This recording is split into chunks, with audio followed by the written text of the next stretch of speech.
এই জামাল, বলতো আয়তনের দিক দিয়ে বাংলাদেশ বড় না চীন বড়? বাংলাদেশ বড় স্যার।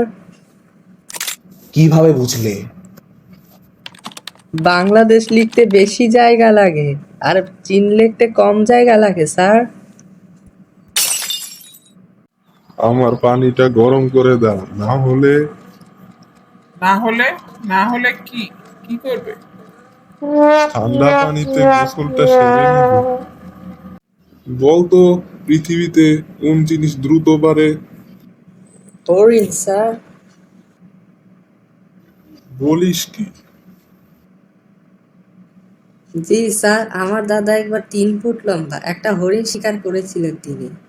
যতবারই তিনি গল্পটা করেন ততবারই হরিণটা 5 ইঞ্চি করে বেড়ে যায়। ভিডিওটি ভালো লাগলে আমাদের চ্যানেলটি সাবস্ক্রাইব করে শেয়ার